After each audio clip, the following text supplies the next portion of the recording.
Good morning दोस्तों। नए से चैनल में आप तमाम लोगों का खैर मकदम है।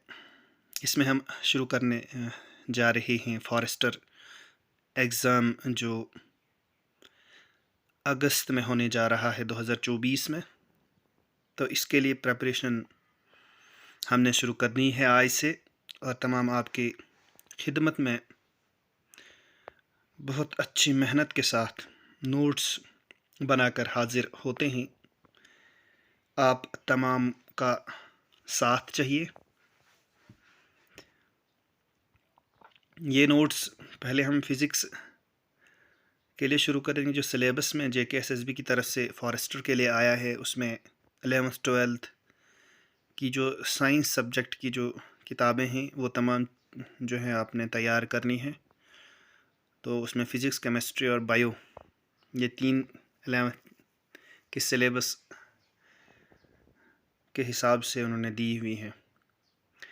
लेकिन मैंने कोशिश की है कि जिस तरह SSC ने फॉरेस्टर एग्ज़ाम जो है, चाहे बिहार की बात की जाए, दिल्ली की बात की जाए, या जम्मू कश्मीर में JKSSB की तरफ से जो 2013 में पेपर लिया वह, उसमें मैंने ये चीज़ एक नोट की है कि उसमें ज़्यादा डीप जो है 11th और 12th की साइंस से नहीं पूछा गया है।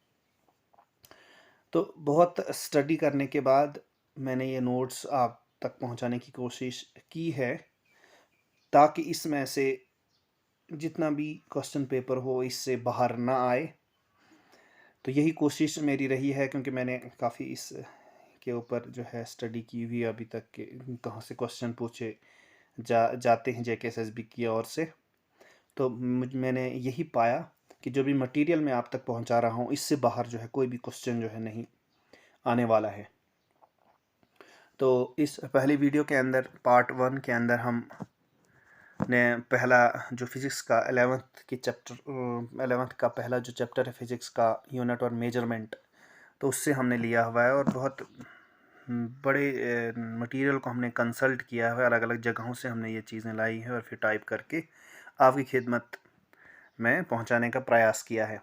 इसलिए आप तमाम दोस्तों से गुजारिश रहेगी कि चैनल को सब्सक्राइब करें और वीडियो को लाइक करें और शेयर करें। तो चलिए दोस्तों, ज़्यादा वक्त ना आपका गंवाते हुए हम वीडियो को शुरू करते हैं।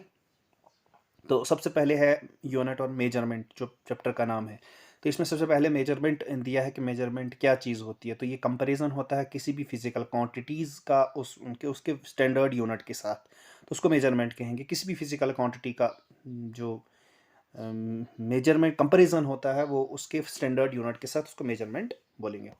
उसके बाद हम बात करेंगे फिजिकल क्वांटिटीज़ की। All the quantities in terms of law of physics as described and whose measurement is necessary is called physical quantities। यानी कि जो फिजिक्स ने डिस्क्राइब की हैं क्वांटिटीज़ और जिसका मेजर करना या नाप तोल करना बहुत ज़रूरी होता है, उसको फिजिकल क्वांटिटीज़ कहते हैं। उसके बाद यूनिट क्या चीज़ होती है? The definition A defined amount of physical quantities taken a standard unit. एक खास अमाउंट, जैसे 100 ग्राम है तो ग्राम है उसका यूनिट। तो 1 ग्राम कितना होता है? डेफिनेट अमाउंट होता है उसका, तो उसको स्टैंडर्ड यूनिट कहें। Standard unit should be easily reproducible internationally accepted, यानी कि ये इंटरनेशनली एक्सेप्टेड, हर जगह पे ये इस्तेमाल किए जाते हैं। उसके बाद फंडामेंटल यूनिट्स, 7 जो हैं फंडामेंटल यूनिट्स। उसके बाद ड्राइव्ड यूनिट्स, मतलब इस फंडामेंटल यूनिट से ही वो ड्राइव्ड यूनिट निकाले जाते हैं। तो ये चीज़ें आपने याद रखनी है। क्वेश्चन इस तरह से भी पूछा जा सकता है कि इनमें से, इन नीचे दिए हुए यूनिट्स में से कौन सा फंडामेंटल यूनिट नहीं है, या इस यूनिट्स में नीचे दिए हुए कौन सा ड्राइव्ड यूनिट्स नहीं है। तो ये चीज़ें आपने इस तरीके से याद रखनी है। तो फंडामेंटल यूनिट्स होते क्या हैं? Those physical quantities which are independent of each other are called fundamental units. Which are independent, यानी जो डिपेंडेंट नहीं होते हैं एक दूसरे पे, उसको कहते हैं फंडामेंटल यूनिट्स। यानी ड्राइव्ड यूनिट जो डिपेंडेंट होते हैं फंडामेंटल यूनिट्स पे, लेकिन फंडामेंटल यूनिट जो किसी पे डिपेंडेंट नहीं होते, जो इंडिपेंडेंट होते हैं, जिसको फंडामेंटल क्वांटिटीज कहते हैं।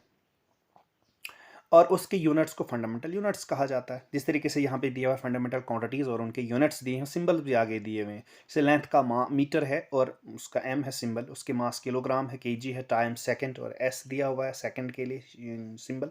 टेम्परेचर का केल्विन है, इलेक्ट्रिक करंट का एम्पियर है, ल्यूमिनस इंटेंसिटी का कैंडिला है, अमाउंट ऑफ सब्सटेंस है, मूल है। जिस तरीके से यहाँ पे सामने आप इस चीज़ों को लिख भी सकते हो। आप वीडियो को पास करके आप ये तमाम चीज़ें लिख सकते हो। उसके बाद बात करते हैं सप्लीमेंट्री फंडामेंटल यूनिट्स की, जैसे रेडियन और स्ट्रेडियन जो है सप्लीमेंट्री फंडामेंटल। ये भी क्वेश्चन एक बार पूछा गया था कि इन नीचे दिए हुए ऑप्शंस में से सप्लीमेंट्री यूनिट जो है वो कौन सा है। तो वहाँ पे ये किलोग्राम, मीटर वगैरह कुछ ये चीज़ें दी हुई थी और एक बीच में रेडियन भी दिया था, तो उसका रेडियन सही आंसर था। तो ये चीज़ें जो है पूछी जाती हैं, इस तरीके से ही क्वेश्चन आते हैं। It measures plane angle and solid angle respectively, यानी कि रेडियन जो है प्लेन एंगल के लिए और स्ट्रेडियन जो है सॉलिड एंगल के लिए इस्तेमाल होता है। ये तमाम चीज़ें मेजर करने के लिए इस्तेमाल होती है। उसके बाद supplementary angles, supplementary fundamental quantities, supplementary unit symbol इस तरीके से यहाँ पे दिया है। सप्लीमेंट्री फंडामेंटल क्वांटिटीज़ दी है, सप्लीमेंट्री यूनिट्स और उसके सिंबल्स दिए हैं। जैसे प्लेन एंगल है सप्लीमेंट्री फंडामेंटल क्वांटिटी, उसका सप्लीमेंट्री यूनिट जो है वो रेडियन है और सिंबल उसका R A D. Solid angle जो है स्ट्रेडियन है और एस आर। इस तरीके से सिंबल भी पूछे जाते हैं कभी कभार कि स्ट्रेडियन का सिंबल क्या है, रेडियन का सिंबल क्या है। इस तरीके से आपने ये चीज़ें याद रही। उसके बाद ड्राइव यूनिट मैंने पहले ही बात की आपके साथ, वो फिजिकल क्वांटिटी जो फंडामेंटल क्वांटिटीज से निकाले जाते हैं, वो फिजिकल क्वांटिटी जो ड्राइव किए जाते हैं, जो निकाले जाते हैं फंडामेंटल क्वांटिटीज से, उसको कहा जाता है ड्राइव्ड यूनिट्स। और ड्राइव्ड क्वांटिटीज और उनके यूनिट्स को ड्राइव्ड यूनिट्स कहा जाता है। जैसे वेलोसिटी है, एक्सेलरेशन है, फोर्स है और वर्क है। ये तमाम चीज़ें आपने अच्छे से पढ़नी है, अच्छे से याद करनी है। उसके बाद definition of fundamental units, these 7 fundamental units of standard international have been defined as under. जैसे किलोग्राम है, किस तरीके से इसको डिफाइन किया गया, किस तरीके से इसका जो क्वांटिटी है किस तरीके से रखी गई है, तो ये भी चीज़ें आपने याद रखनी। Cylindrical prototype mass made by platinum and iridium alloy of height 39 millimetre and diameter 39 millimetre, it is mass of 5.0188 into 10⁻25 atom of carbon 12, जिससे मास है 12 कार्बन का। इस तरीके से आपने याद रखनी है। तो इससे क्या लिया जाता है, प्लेटिनम और इरिडियम एलॉय जो बनती है उसकी हाइट को 39 और डायमीटर को 39 लेके और उसका मास यहाँ पे जो दिया हुआ है वो लेके, तो 1 किलोग्राम के हिसाब से वो बराबर बनता है। उसके बाद 1 मीटर का डिस्टेंस जो है कितना होता है, वेवलेंथ होता है किसी भी ऑरेंज रेड लाइट का, आप वो भी किसका, क्रिप्टॉन 86। क्रिप्टॉन जो है एलिमेंट है, केमिस्ट्री में आप पढ़ोगे। तो 86 की जो वेव्स निकलती हैं रेड, ऑरेंज रेड लाइट की क्रिप्टॉन से, तो उसमें जो इतने डिस्टेंस पे ये होती है वेवलेंथ्स, इतनी वेवलेंथ्स कितनी डिस्टेंस पे होती है उसको 1 मीटर कहा जाता है। और 1 सेकंड जो होता है सीजियम एटम का वाइब्रेट जो होता है इतने टाइम, 1 सेकंड में इतना जो है वाइब्रेट होता है, उसको 1 सेकंड के बराबर दिया हुआ। 1 केल्विन जो है वो थर्मोडायनामिक टेम्परेचर के लिए इस्तेमाल किया जाता है, ट्रिपल पॉइंट ऑफ वाटर, और यहाँ पे ट्रिपल पॉइंट ऑफ वाटर की बात की है। उसके बाद कैंडिला जो है ल्यूमिनस इंटेंसिटी है of an ideal source of an area of centimetre when source is at melting point of platinum. Platinum के मेल्टिंग पॉइंट पे जो कोई भी सोर्स है 1760। ये चीज़ें आप यहाँ देखोगे, ये उतना इंपॉर्टेंट नहीं है एग्ज़ाम पॉइंट ऑफ व्यू से। तो हम यहाँ पे बात करेंगे सिस्टम ऑफ यूनिट्स के बारे में। सिस्टम ऑफ यूनिट जो है वो 3 किस्म के हैं। पहले सीजीएस सिस्टम, एफपीएस सिस्टम और एमकेएस सिस्टम। ये खास जो आपने पढ़ने हैं, ये कभी कभी क्वेश्चन भी आता है कि ये जो है सीजीएस सिस्टम में है, इसको आप एमकेएस सिस्टम में कन्वर्ट करके वैल्यू बताओ, क्या इसकी वैल्यू क्या आएगी। तो ये एक ऑब्जेक्टिव टाइप क्वेश्चन पूछा जा सकता है 1 नंबर का। तो पहले हम सिस्टम ऑफ यूनिट्स पढ़ेंगे, ये क्या चीज़ होती है। तो system of unit is the complete set of units both fundamental and derived. ये कंप्लीट सेट ऑफ जो यूनिट्स होते हैं और जो फंडामेंटल भी हो सकते हैं और डिराइव्ड भी हो सकते हैं for all kinds of physical quantities. The common system of units which is used in mechanics are given below. और आमतौर पर जो मैकेनिकल चीज़ों में जो यूनिट्स इस्तेमाल होते हैं वो नीचे दिए हुए हैं। जो कॉमन सिस्टम इस्तेमाल होते हैं, जो कॉमन तरीके से इस्तेमाल होते हैं वो नीचे दिए हुए हैं। उसके बाद सीजीएस सिस्टम यानी सेंटीमीटर ग्राम और सेकंड का सिस्टम है। यहाँ पे दिया हुआ भी आगे, length in centimetre, unit of mass in gram and unit of time in second. और एफपीएस सिस्टम जो है unit of length in foot, unit of mass in pound and the unit of time in second. तो यहाँ पे आपने देखना है कि सेंटीमीटर जो है कितने पौंड नहीं है, जो पौंड है वो कितने सेंटीमीटर का होता है। उसके बाद जो मीटर है वो कितने सेंटीमीटर का होता है। इस तरीके से आपने याद रखनी है। तो आप इस तमाम चीज़ों को कन्वर्ट कर सकते हो। नहीं, क्वेश्चन आता है अगर सीजीएस सिस्टम में कोई जो है वैल्यू दी हुई है तो उसको, उस वैल्यू को आपने कन्वर्ट करना है एमकेएस सिस्टम में, मतलब मीटर, किलोग्राम और सेकंड में। तो आप ये चीज़ें आपने याद रखनी कि सेंटीमीटर जो है कितने सेंटीमीटर कितने मीटर के बराबर होता है। उसके बाद कितना ग्राम जो है वो कितने किलोग्राम के बराबर होता है। तो ये चीज़ें थोड़ी सी याद रख के आप उसे कन्वर्ट कर सकते हो और 1 नंबर हासिल कर सकते हो। ठीक है।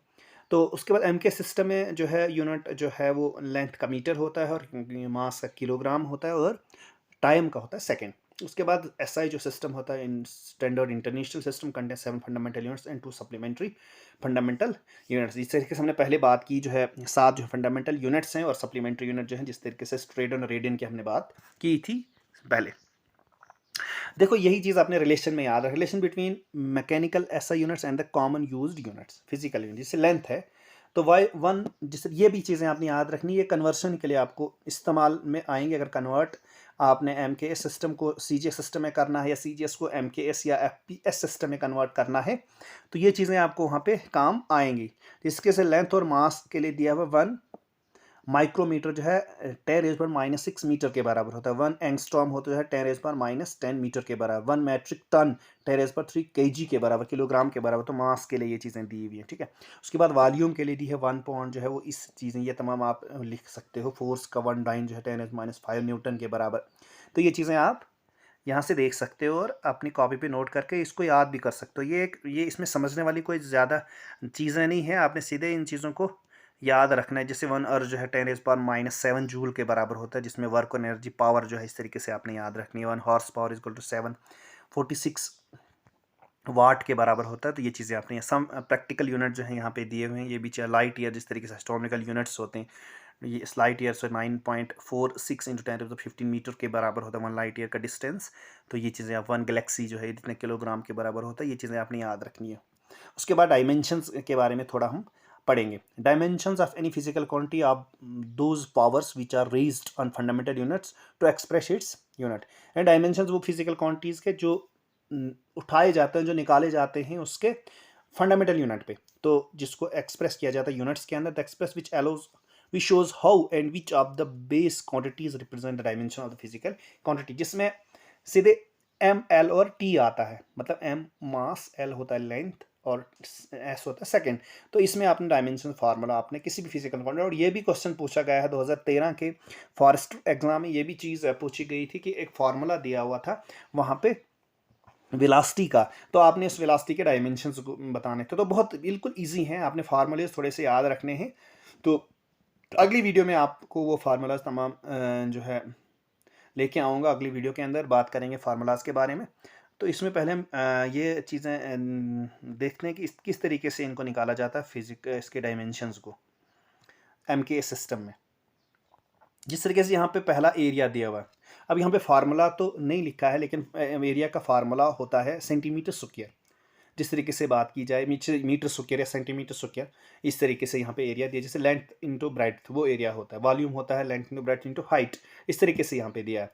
लेकिन यहाँ पे लेंथ इंटू ब्रेड्थ दोनों जो है वो डिस्टेंस के ही हिसाब से नापे जाते हैं। एक लेंथ है, लेंथ को भी डिस्टेंस के हिसाब से मीटर में भी नहीं नापा या सेंटीमीटर में नापा जाएगा, और ब्रेड्थ को भी सेंटीमीटर में नापा जाएगा। इसलिए यहाँ पे दोनों का जो L है मतलब लेंथ है फंडामेंटल यूनिट, और वो भी 2 बार है, तो इसलिए L स्क्वायर आएगा। क्योंकि लेंथ और ब्रेड्थ, लेंथ भी जो है वो मीटर में ही नापा जाएगा या सेंटीमीटर में नापा जाएगा, या ब्रेड्थ भी सेंटीमीटर या मीटर में ही नापा जाएगा। इसलिए यहाँ पे दोनों चीज़ों को इकट्ठा करके L स्क्वायर लिखा गया। जैसे वॉल्यूम है तो लेंथ, ब्रेड्थ और हाइट तीनों को जो है वो डिस्टेंस के हिसाब से मीटर में ही नापा जाएगा, इसलिए L क्यूब है। वेलोसिटी जिस तरीके से, वेलोसिटी होता है distance per unit time, distance per unit time. तो पर यूनिट टाइम जिस तरीके से अगर लिखेंगे, यहाँ पे तो नहीं लिख पाएंगे हम, मैं आपको फार्मूला के हिसाब से अगली वीडियो के अंदर अच्छे से इस पर डिस्कस करेंगे। लेकिन यहाँ पे आप जितना आप समझ पा रहे हैं उतना समझ लीजिए। जैसे वेलोसिटी है, वेलोसिटी का जो फार्मूला होता है वो होता है डिस्टेंस पर यूनिट टाइम, मतलब डिस्टेंस अपॉन टाइम। और डिस्टेंस का जो पहले बात की मीटर, तो जिसको हम L लेंथ से डिनोट करते हैं L, तो पर यूनिट टाइम जो है वो नीचे है, इसलिए पर यूनिट टाइम T के ऊपर जो है -1, क्योंकि ये नीचे है, फिर ऊपर ला के इसको -1 आता है चार्ज, तो इस तरीके से जो है वैल्यू आती है -1। इस तरीके से इसको लिखा गया है। तो आप इस तरीके से भी लिख सकते हो कि L अपॉन टी। उसके बाद जिसकी वैल्यू कुछ नहीं होती है, T के नीचे कुछ वैल्यू नहीं है, तो 1 होती है, उसको जब ऊपर लिया जाएगा तो -1 उसके ऊपर वैल्यू आ जाएगी, ठीक है। इस तरीके से आप इसे समझ सकते हो। एक्सेलरेशन है उसके बाद LT-2, क्योंकि एक्सेलरेशन जो है वेलोसिटी अपॉन टाइम, और वेलोसिटी खुद डिस्टेंस अपॉन टाइम है, तो इसलिए यहाँ पे टाइम 2 बार आता है, इसलिए T-2 इस तरीके से आप लिख सकते हो। तो वर्क एनर्जी और ये तमाम फार्मूलाज आप यहाँ से देख सकते हैं। इसका जो जो डायमेंशंस हैं यहाँ पे देख सकते हैं, सरफेस टेंशन का, वेलोसिटी का, ग्रेड, इस तरीके से क्वेश्चन पूछा गया है। इसी स्टूडेंट का पूछा जाएगा, बताओ जी ये, लेकिन यहाँ पे ये चीज़ याद रखनी है आपने कि डायमेंशनलेस यूनिटलेस है ये। जैसे डेंसिटी का जो है मास L और M है मास और L जो है वो लेंथ है, तो -2, इसमें टाइम वगैरह नहीं आता, जैसे पावर है इस तरीके से यहाँ पे देख सकते हो। तो यही क्वेश्चन पूछा जाता है, जैसे लेटेंट हीट, पंगस, Planck's constant, universal gas constant, इस तरीके से इसको पूछा जाता है। ठीक है, तो ये चीज़ें आपने याद रखी। अलग वीडियो के अंदर हम इन तमाम फार्मूलाज के बारे में बात करेंगे कि एरिया का फार्मूला क्या है और किस तरीके से ये L जो है वो स्क्वायर के हिसाब से आता है, वॉल्यूम जो है L क्यूब के हिसाब से आता है, वेलोसिटी जो है LT-1 के हिसाब से आती है। ये तमाम फार्मूला यहाँ पे दिए हुए नहीं है, अलग वीडियो के, इसके लिए मैं अलग वीडियो बनाऊँगा आपकी खिदमत में, तो उसमें हम इसके बारे में जानेंगे। उसके बाद है होमोजेनिटी प्रिंसिपल। ये मैंने कोशिश की है कि कम से कम सिलेबस जो है वो आप तक पहुंचाया जाए, मतलब कम से कम सिलेबस हो और मैक्सिमम से मैक्सिमम सवालात उस सिलेबस में से ही आएँ, इसलिए मैंने कोशिश की है। यही चीज़ें आपने इसमें याद रखनी है। देखो यहाँ पे आपने MKS सिस्टम और FPS और MKS सिस्टम और CGS सिस्टम, ये चीज़ें आपने याद रखनी है कि इसको कन्वर्शन किस तरीके से किया जाता है, और ये थोड़े फार्मूलाज और इनकी जैसे टेम्परेचर का केल्विन है kg, ये क्या कहते हैं केल्विन के, इसको डिनोट किया जाता है, इलेक्ट्रिसिटी जो है सिंबल है A है, एम्पियर है और इसको A से डिनोट किया जाता है, ल्यूमिनस इंटेंसिटी कैंडेला CD से डिनोट किया जाता है। इससे ये भी चीज़ें आपको याद होनी चाहिए कि फंडामेंटल क्वांटिटीज़ जो है वो 7 कौन कौन सी है, और उसके बाद ड्राइवेड यूनिट जो है वो कौन कौन से, ड्राइवेड क्वांटिटीज़ कौन कौन सी है, और उसके बाद सप्लीमेंट्री एंगल्स, इस सप्लीमेंट्री जो है फंडामेंटल क्वांटिटीज़, इसको भी पूछा जाता है, प्लेन एंगल और सॉलिड एंगल के बारे में, रेडियस ट्रेडियन के बारे में पूछा जाता है। ठीक है, उसके बाद ये चीज़ें भी आपको पूछी जाती हैं कि MKS सिस्टम CGS सिस्टम का कन्वर्शन जो है किस तरीके से किया जाता है। जैसे कोई भी वैल्यू आपको दी जाएगी और बताया जाएगा इसको कन्वर्ट करो और कन्वर्ट करके बताओ CGS सिस्टम में इसकी वैल्यू क्या आती है, तो इस तरीके से भी एक क्वेश्चन जो है एक नंबर का पूछा जा सकता है। उसके बाद सवाल पूछे जा सकते हैं डायमेंशंस में से। ये पहले चैप्टर में ही डायमेंशंस है, तो डायमेंशन में पूछे जा सकते हैं वर्क, एनर्जी और पावर का वर्क और एनर्जी का डायमेंशन क्या है, पावर का डायमेंशन क्या है, प्रेशर का डायमेंशन क्या है, डेंसिटी का डायमेंशन क्या है। तो इसको सीधे रट के याद नहीं करना है, बल्कि अगली वीडियो में फार्मूला के साथ मैं समझाने का प्रयास करूंगा कि अगर पावर का जो फार्मूला ये है तो इसको किस हिसाब से जो है डायमेंशन यूनिट लिखा जा सकता है। तो बहुत आसान है, ये कोई ज़्यादा मुश्किल नहीं है, बहुत ही आसान ये चीज़ है। तो उसके बाद है होमोजेनिटी प्रिंसिपल तो वैसे पूछा नहीं जाएगा, लेकिन आपके लिए क्या पता इसमें कोई कंसेप्चुअल क्वेश्चन आ जाए और पूछा जा सके कि होमोजेनिटी प्रिंसिपल के बारे में।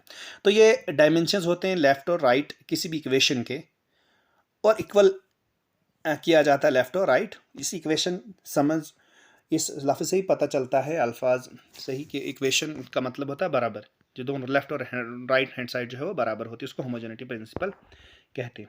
उसके बाद अगर बात की जाए कि इस डायमेंशन को अप्लाई कहाँ पे किया जाता है, इसके इस्तेमालात क्या हैं, तो check the accuracy of the physical equation, यानी फिजिकल इक्वेशन की एक्यूरेसी को चेक करने के लिए, ये कितनी सही है कितनी गलत है, तो उसको चेक करने के लिए इस्तेमाल होता है।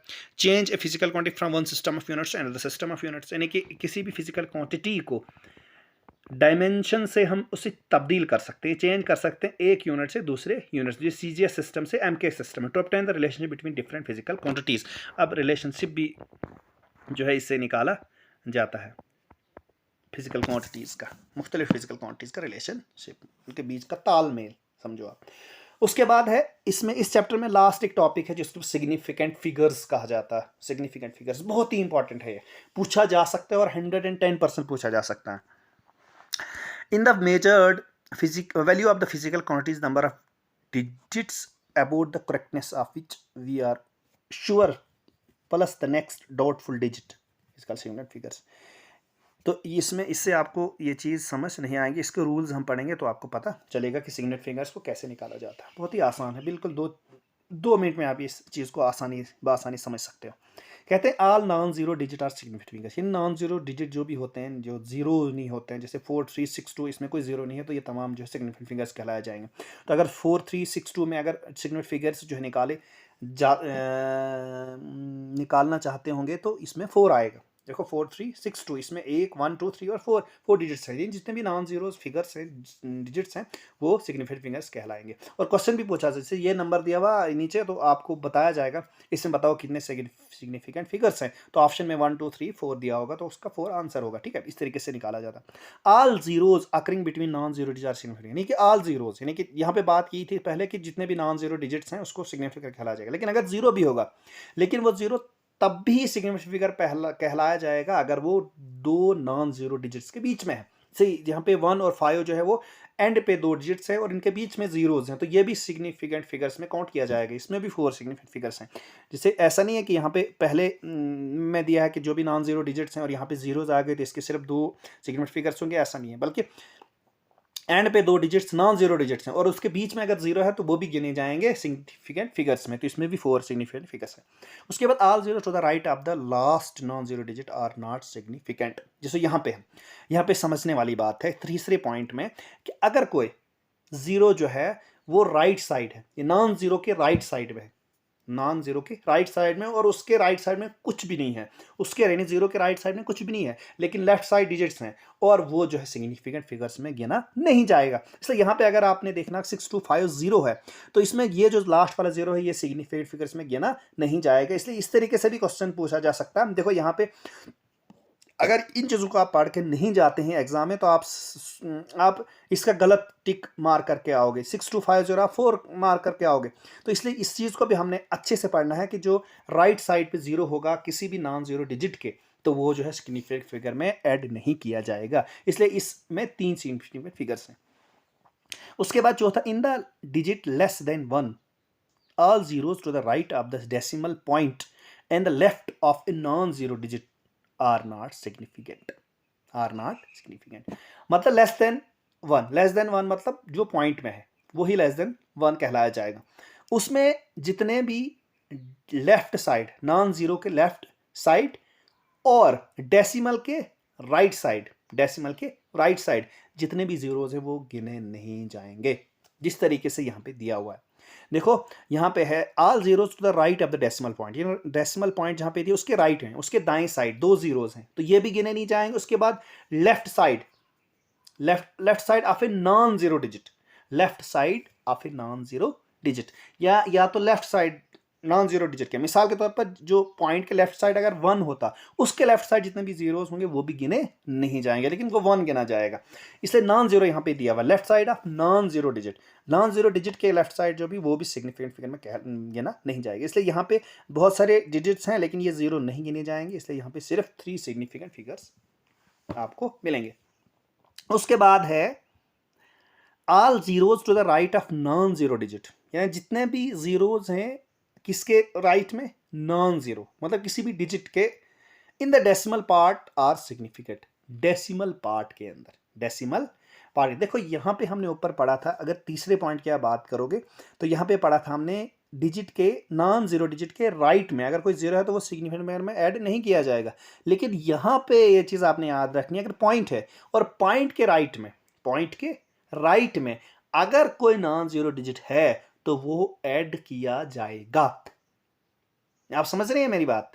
यानी कि अगर कोई जीरो है वो भी पॉइंट के राइट साइड में, पॉइंट के राइट साइड, और वो भी राइट साइड के कहां पे, नॉन जीरो के राइट साइड में, all zero to the right of non zero digit in the decimal part are significant, decimal part में किसके आगे, नॉन जीरो डिजिट के आगे।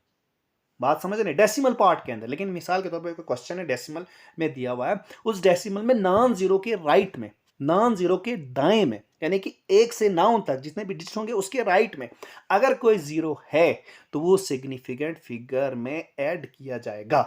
ये चीज आपने याद रखनी है। तो ये 5 चीजें इसमें जो है मैंने बताई सिग्निफिकेंट फिगर में, और पक्का एक सवाल इसमें से आना है, पक्का 110% इसमें से एक सवाल जो है एग्जाम में, फॉरेस्टर के एग्जाम में आना है जरूर। ठीक है, तो यही था, इसमें ज़्यादा आपको इसमें पढ़ने की ज़रूरत नीचे नहीं है क्योंकि ये हमारे सिलेबस का हिस्सा नहीं है नीचे, तो आपने यहीं तक इन चीज़ों को रखना है। तो फिर से हम थोड़ा रिवाइज करते हैं कि ये क्या क्या चीज़ें हमने पढ़ी हैं और क्या क्या आपने एग्ज़ाम के लिए तैयार करना है। फिजिकल क्वांटिटीज़ फंडामेंटल यूनिट्स आपने याद रखने, 7 फंडामेंटल ये क्वांटिटीज़ हैं। इसके आपने क्या कहते हैं फार्मूला, ये यूनिट्स भी याद रखने और सिंबल्स भी याद। उसके बाद सप्लीमेंट्री यूनिट दो हैं। ड्राइविड यूनिट जो है उसको आपने याद रखना। ड्राइविड यूनिट्स तो बहुत सारे, लेकिन आपने उनके फार्मूलाज को याद रखना है और फार्मूला से आप CGS सिस्टम को MKS सिस्टम में कन्वर्ट कर सकते हो। तो ये चीज़ें भी थोड़ी आपने पढ़ के जाना है किस तरीके से कन्वर्ट करते हैं, ठीक है। उसके बाद डायमेंशंस के बारे में थोड़ा आपने याद रखना है कि एरिया का फार्मूला क्या, उसका डायमेंशंस क्या हो सकता है, फोर्स का। इस तरीके से क्वेश्चन 1 नंबर का पूछा जा सकता है। उसके बाद सिग्निफिकेंट फिगर जो है इस तरीके से आपने याद रखने हैं। 5 जो है रूल्स हमने पढ़े हैं सिग्निफिकेंट फिगर्स में, तो ये रूल्स आपने याद रखने हैं। तो वीडियो जो है तवील होने के बजाय बेहतर है कि हम इसको यहीं पे अंत करते हैं इस वीडियो का। लेकिन आप तमाम दोस्तों से यही गुजारिश रहेगी मेरी कि आप मेरे चैनल को, जो नया चैनल मैंने बनाया है, इसको आप सब्सक्राइब करें, वीडियो को लाइक करें और शेयर भी करें ताकि और बाकी दोस्तों को फ़ायदा हो सके। और कमेंट्स भी कीजिए किस तरीके की वीडियो बन रही है, क्या इसमें कमियां जो है पेश आ रही हैं, ताकि मैं अगली वीडियो के अंदर वो कमियां जो है पूर्ण करने की कोशिश करूँगा। तो थैंक यू दोस्तों।